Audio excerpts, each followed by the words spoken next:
அனைவருக்கும் வணக்கம். காப்பிய இலக்கியம் இதுதான் நமக்கு 3ஆம் பருவத்தில் இருக்கக்கூடிய பாடம். காப்பிய இலக்கியத்தில் முதல் அலகு யூனிட் 1ல் முதல்ல இருக்கக்கூடியது சிலப்பதிகார வஞ்சினமாலை. சிலப்பதிகாரத்தில் வரக்கூடிய வஞ்சினமாலைன்ற காதை. அந்த காதையில் முதல்ல இந்த காதை எந்த இடத்துல இருக்குது அப்படின்னு பார்த்தீங்கன்னா வழக்குரை காதைக்கு அடுத்து வருது. வழக்குரை காதையில் நமக்கு கண்ணகி பாண்டிய மன்னன்கிட்ட தன்னுடைய கணவனுடைய மரணத்திற்காக நீதி கேட்கிறாள் அப்படின்றது நமக்கு தெரியும். உண்மை என்ன அப்படின்றத தெரிஞ்ச பாண்டிய மன்னன் அந்த இடத்துலையே தன்னோட உயிரை விட்டுடுறாரு. அதை பார்க்கக்கூடிய அவருடைய மனைவியும் இறந்து போயிடுறாங்க. ஆனால் பாண்டிமாதேவி இறந்ததே தெரியாமல் அவரிடம் வஞ்சினம் உரைக்கிறாள் கண்ணகி. இதை தான் நம்ம வஞ்சின மாலையில் பார்க்குறோம். இதை தொடர்ந்து வஞ்சின மாலைனா என்ன அப்படின்றத பார்த்துருவோம். வஞ்சினம் கூறுவது அப்படின்றது நம்ம சங்க இலக்கியத்திலேயே பார்க்குறோம். அது ஒரு துறையாக இருக்குது. ஒரு மன்னன் போருக்கு போகும்பொழுது இந்த போரை நான் வெற்றி பெறவில்லை என்றால் இப்படியெல்லாம் ஆவேனாக அப்படின்னு சொல்லிட்டு போருக்கு போகிறதுக்கு முன்னாடி தனக்கே அவன் சில சாபங்களை இட்டு கொண்டு செல்வது, அதுதான் வஞ்சினம் அப்படின்னு சொல்லக்கூடியது. இங்கு கண்ணகி வஞ்சின மாலையில் என்ன பேசுகிறார்?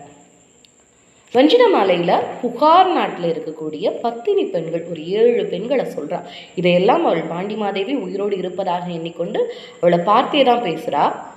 அப்போது 7 பத்தினி பெண்களை சொல்லி, இவர்கள் பிறந்த ஊரில் தான் நானும் பிறந்தேன், ஒருவேளை நானும் ஒரு பத்தினி என்றால் இந்த ஊரை நான் அழிப்பேன், நெருப்பால் அழிப்பேன் அப்படின்னு சொல்லிட்டு முதல்ல சொல்கிறா. இதான் முதல் பகுதி. 2வது பகுதியில் தீக்கடவுள் உனக்கு நான் என்ன செய்யணும் அப்படின்னு சொல்லி கேட்கக்கூடியது. அவள் தன்னுடைய ஒரு முலையை திருகி எறிய, அப்பொழுது தீக்கடவுள் நான் யாரை அழிக்க வேண்டும், யாரை காக்க வேண்டும் என்று கேட்பது, அதற்கு அவள் ஆணையிடுவது. இது 2வது பகுதியாக இருக்கும். இப்போ முதல் பகுதியில் 7 பத்தினி பெண்கள் சொன்னேன் இல்லையா, அதில் முதல் 2 பெண்கள் பார்த்தாச்சு. இப்போ நம்ம பார்க்க போகிறது 3வது பெண். 3வது பத்தினி பெண்ணால் புகார் நாட்டு பத்தினி பெண்களில் அவள் சொல்லக்கூடியது யார்? முதல்ல அந்த பாடல் வரிகளை நம்ம பார்த்துட்டு வந்துடுவோம். உரை சான்ற மன்னன் கரிகால் வளவன் மகள் வஞ்சிக்கோன் தன்னை புனல் கொள்ள தான் புனலின் பின் சென்று கல் நவில் தோளாயோ என்ன கடல் முன்னிறுத்தி காட்ட அவனை தழீக் கொண்டு பொன்னந்தொடி போல போதந்தாள் அப்படின்னு சொல்லி சொல்றாங்க. உரை சான்ற மன்னன் கரிகால் வளவன் மகள் வஞ்சிக்கோன் தன்னை புனல் கொள்ள தான் புனலின் பின் சென்று கல்நவில் தோளாயோ என்ன கடல் முன்னிறுத்தி காட்ட அவனை தழீக் கொண்டு பொன்னந்தொடி போல போதந்தாள். இதுதான். இப்போ இதில் முதல்ல இதோட பொருள் என்ன அப்படின்னு முழுமையும் பார்ப்பதற்கு முன்னாடி இதில் இருக்கக்கூடிய சொற்களுக்கான பொருளை முதல்ல பார்த்துடலாம். உரை சான்ற, உரைகளால், குறிப்பாக நூல்களால், இலக்கியங்களால் புகழப்படக்கூடிய அப்படின்னு சொல்லி சொல்கிறாங்க. அதுதான் உரை சான்ற. மன்னன் கரிகால் வளவன் மன்னன். இவன் கல்லணை கட்டிய கரிகால் வளவன் கிடையாது, அதற்கு முன் வாழ்ந்தவன் அப்படின்றத பார்க்குறோம், சங்ககாலத்தவன். அவனுடைய வளவன் மகள், அவனுடைய மகள் இங்கு யார் அப்படின்னா ஆதிமந்தி. அடுத்து வரக்கூடிய வஞ்சிக்கோன், வஞ்சியை தலைநகராக கொண்டு ஆட்சி செய்யக்கூடிய சேர நாட்டு மன்னன். அது யாரு? ஆட்டன் அத்தி அப்படின்றத பார்க்குறோம்.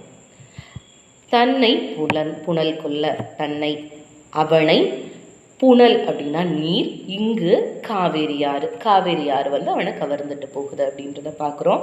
இந்த தன்னை அப்படின்றது இந்த இடத்தில், அதே இடத்தில் வைத்து பார்க்கும் பொழுது தன்னை என்பது ஆட்டனத்தியை அப்படின்ற பொருள். ஆட்டனத்தியாகிய அவனை அப்படின்றது தான் தன்னைன்றதுக்கு பொருள். ஆனால் இந்த தன்னை இந்த இடத்தில் மட்டுமல்ல, இன்னொரு இடத்துலையும் அதை கொண்டு கூட்டி பொருள் கொள்ளலாம். எங்கே அப்படின்னா வளவன் மகள் தன் ஐ, தன்னை கிடையாது தன் ஐ அப்படின்னு அதை பிரித்து பார்க்கும் பொழுது வளவன் மகளுடைய ஐ தலைவன் வஞ்சிக்கோன் அப்படின்னும் இதை நம்ம அங்கே கொண்டு கூட்டியும் பொருள் கொள்ளலாம் அப்படின்றத பார்க்குறோம். சரி, புனல் கொள்ள அப்படின்னா புனல்னா நீர்னு பார்த்தோம், இங்கே காவேரி, கொள்ள அவனை எடுத்து செல்ல அப்படின்ற பொருள். தான் புனலின் பின் சென்று, அந்த நீரின் பின்னாடியே போய் கல் நவில் தோளாயோ என்ன, கல் பாறை கல், அது நவில் அப்படின்னா சொல்லுதல் அப்படின்னு அர்த்தம். தோளாயோ அப்படின்னா தோள்களை உடையவனே. இங்கே இது முழுமையாக பார்க்கும் பொழுது கல் நவில் தோளாயோ அப்படின்னா கல்லை நவிழக்கூடிய தோள்களை கொண்டவன், கல்லை சொல்லக்கூடிய, அதாவது கல்னா என்ன, கல் என்பது என்ன அப்படின்றத உரைக்கக்கூடிய தோள்களை கொண்டவனா. பொதுவாக கல் போன்ற தோள்களை கொண்டவன் அப்படின்னு நம்ம சொல்லுவோம். ஆனால் இங்கே கல்னா என்னன்றதுக்கான இலக்கணத்தையே சொல்லக்கூடிய தோள்களை கொண்டவன். அவனுடைய தோளே கல் என்பதற்கான விளக்கத்தை சொல்லும். அப்படிப்பட்ட தோள்களை கொண்டவனே அப்படின்னு சொல்லி அவள் கதறியாள என்ன அப்படி சொல்ல, அதை கேட்டு கடல் கடலே தானே முன் நிறுத்தி காட்ட, அவளுக்கு முன் அவனை எடுத்து நிறுத்தி காட்ட, அவனை தள்ளி கொண்டு அவனை அணைத்து கொண்டு பொன்னங்கொடி போல தந்தாள், பொன்னாலாகிய கொடி போல அவனை தழுவிக்கொண்டு வந்தாள் அப்படின்றது தான் இங்கே சொற்களுக்குரிய பொருள் பார்த்துட்டோம். இப்போ முழுமையாக பார்க்கலாம். உரை சான்ற மன்னன் கரிகால் வளவன் மகள், நூல்களால் புகழப்படக்கூடிய மன்னனாகிய கரிகால் வளவன் அவனுடைய மகளாகிய ஆதிமந்தி, அவளுடைய காதலன் வஞ்சிக்கோன்,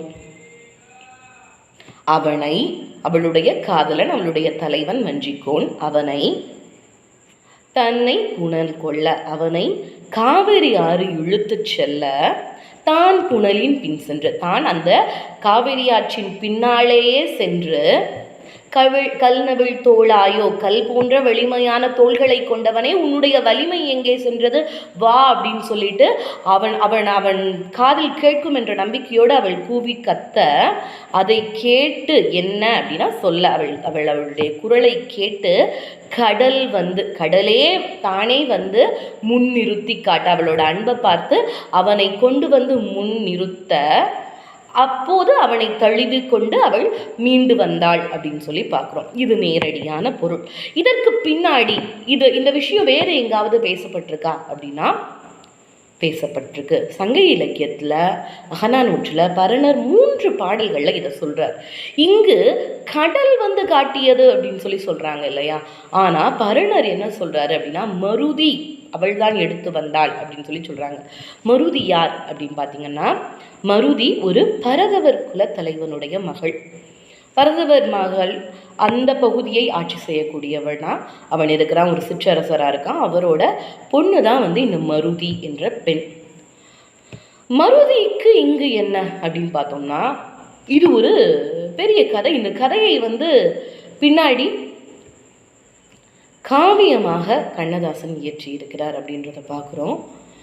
ஸோ முதல்ல இந்த கதை என்ன அப்படின்னு பார்த்தீங்கன்னா, இந்த ஆட்டனத்தியும் ஆதிமந்தியும், ஆட்டனத்தி ஒரு சேர மன்னனாக இருந்தாலும் அவன் மிகச்சிறந்த ஆட்டக்கலையில் நடனக்கலையில் மிகச்சிறந்த கலைஞன்.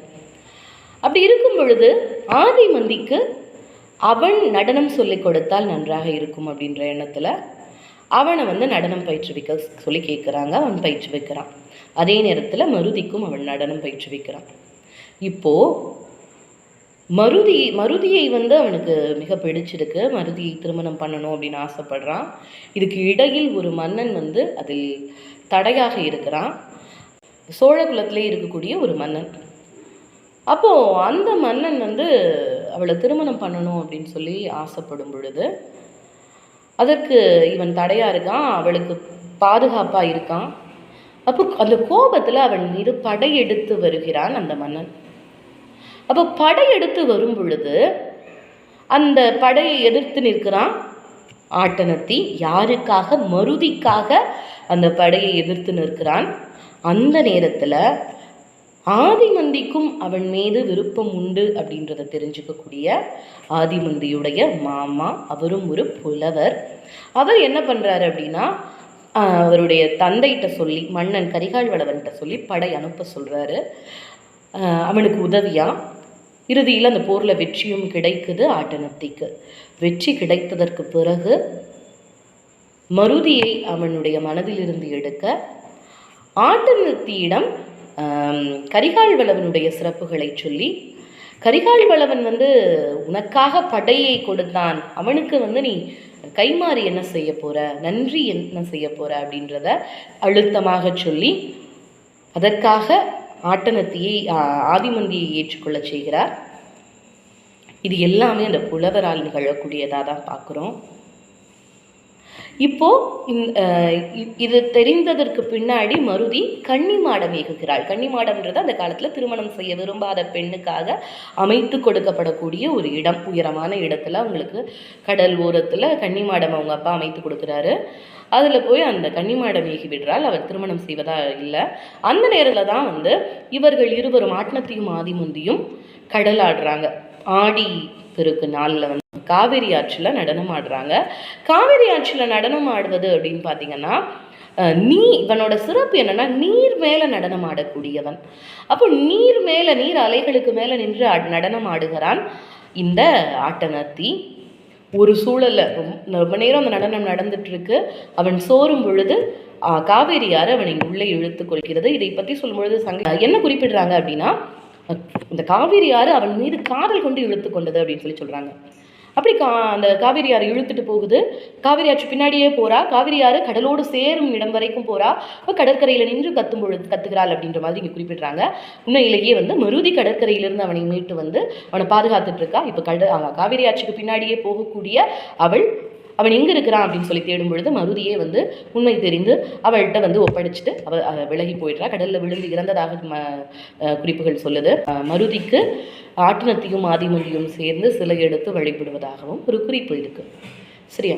அப்போ இங்கு சொல்லப்படக்கூடிய பெண் யார் அப்படின்னு பார்த்தீங்கன்னா ஆதிமந்தி. அவள்தான் 3வது பத்தினி பெண்ணாக சொல்லப்படுகிறாள். உரைகளால், நூல்களால், இலக்கியங்களால் புகழப்படக்கூடிய மன்னன் கரிகால் வளவன் அவனுடைய மகள் ஆதிமந்தி. அந்த ஆதிமந்தியின் அவனுடைய தலைவன் தான் ஆட்டனத்தி. அந்த ஆட்டனத்தியை புனல் கொள்ள காவேரியாறு இழுத்தி செல்ல அந்த காவேரி ஆற்றின் பின்னே சென்று கல் போன்ற வலிமையான அல்லது கல்லின் வலிமையை உரைக்கக்கூடிய தோள்களை கொண்டவனே அப்படின்னு சொல்லி அவள் கதறியாழ அவளுடைய குரலை கேட்டு கடலே அவனை மீட்டு கொடுத்து அப்படி அவனை தழுவிக்கொண்டு பொன் கொடி போல அவள் மீண்டு வந்தாள் தன்னுடைய இடத்திற்கு என்று அவளுடைய சிறப்பை கண்ணகி எடுத்துரைக்கிறாள். அடுத்து வரக்கூடிய பத்தினி பெண்கள் பற்றி பிறகு பார்க்கலாம். நன்றி.